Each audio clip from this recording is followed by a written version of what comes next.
World skateboarding champion Dennis Martinez traded a promising career as a pro athlete for a needle. He went from top of the world to homeless in only a few years.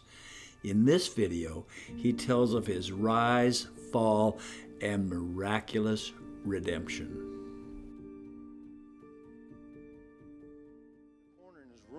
I knocked on the door, and I hear this voice come across. Yeah. How can you come up from that type of sitting position, flat on the floor like this, and you just move up? It made me feel that something had manifested. That night I met the devil that was eating inside my brother. I mean, was throwing him around the room. You tell me, right there, it's right there, right by you, Bob, right by you. Dennis Martinez was one of the best San Diego skaters coming out of the 70s. After I progressed from snorting that I wasn't getting high enough anymore, my neighbor that I grew up with turned me on to the needle. The year was 1980. I kind of turned him on to it. I was smoking weed and drinking, and then speed came along, and I learned how to use the needle, and I turned Dennis onto that, got him hooked on it. But when he described to me the type of high that it was, I was already spun out of dope. I was willing to try it just to see what it was like. And I can tell you this, the first time that it happened, the first time that he drew the blood back, the first time that he injected it into me, I was hooked. I disappeared from the face of the earth, lost everything, lost respect. Nobody wanted to hire me anymore. I had no more sponsorship. My career, everything was over.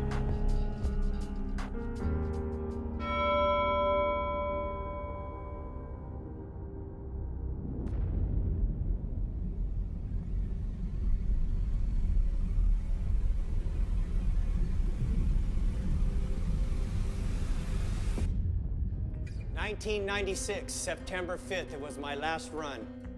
Dennis went through, probably been on a 3 or 4 day drug binge, and I knew something was wrong, terribly wrong. He was crying, and he was in a corner, just tucked in a corner in his room. I knocked on the door, and I hear this voice come across. Yeah. How can you come up from that type of sitting position, flat on the floor like this, and you just move up? It made me feel that something had manifested. That night I met the devil that was eating inside my brother. I mean, was throwing him around the room. You tell me, right there, it's right there, right by you, Bob, right by you. Dennis had believed that he had killed someone. My mother and father did come over to the house, and they were going to take him to the church. He was at his very last straw. I just saw a lot of anguish in his face, and he wasn't looking at me, he was looking at the ground, and he had been crying, you could tell. I realized real quickly that he was non-receptive, and every time I'd asked him a question, he was very agitated. He basically looked up, and this is the first time he had eye contact with me, and he said, "What are you talking about?" I says, "Dennis, what do you hear?" He said, "I hear the clock. What are you talking about? I hear the clock."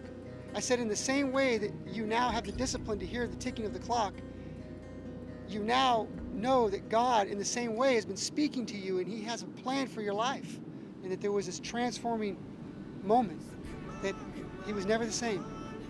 And I had never seen Dennis Martinez look back. There was a definite change. Dennis was never the same. My life has changed forever now because of one right decision in my life.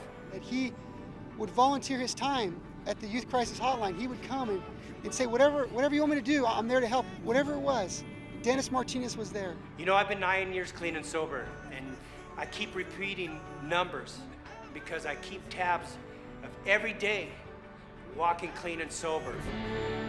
After getting clean and sober, Dennis launched a campaign to help others. He found the rush he sought in dope as soon as he moved beyond it.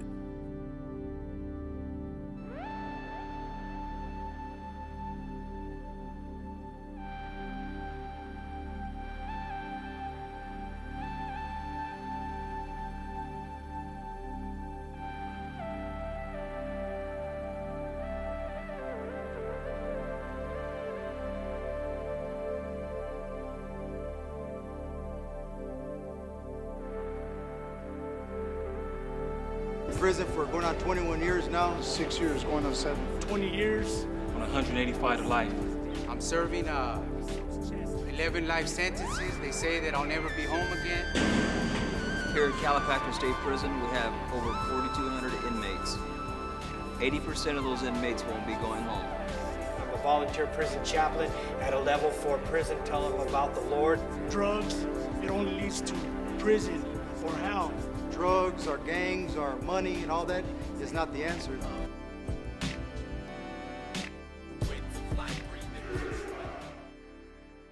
Now he works day and night, teaching addicts and alcoholics to cope with everyday life. That's all I want them to do, is to make it in life, to get their lives back, to get their wives back, to get their children back, to never go back to prison, to never be on parole again, to expunge their number, to live free when you're driving, to not have to look in the rearview mirror and see a police officer behind you. Life at the training center is a flurry of activity of men dealing with all their issues, of entering back into life again, coming from behind bars or from off streets. And what they're doing is they're trying to get back the feeling of just the simple things like eating a meal. Dear Heavenly Father, we thank you for this lunch, Lord, for another beautiful day. They've got children looking at them now too. I was in.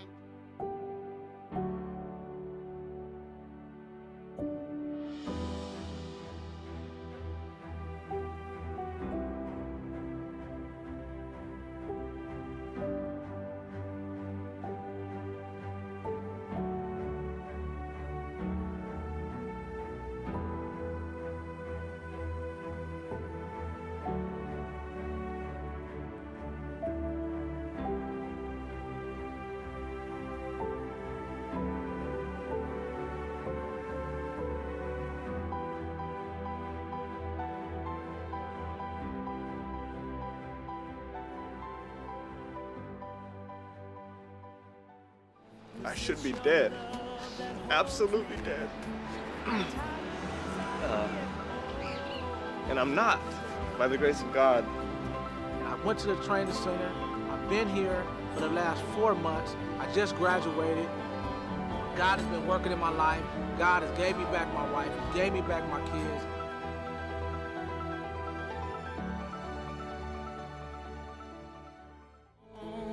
We started a little prison gang, right? We came up with the name Mexican Mafia, and I shot heroin for 23 years. I know, man, if it wasn't for me using heroin, I wouldn't have done what I did. And I kept running into Dennis, other outreaches in prisons, and we became friends. Well, I think Dennis Martinez's ministry is one of the greatest ministries you can be in. I love it so much because Dennis is the kind of guy where he spent most of his life staying out of jail, and now he can't resist but to go in. He's been a good stepdad. He teaches me a lot. I want to be able to be like him. My dad loves me very much. No matter how lost, all souls can come home.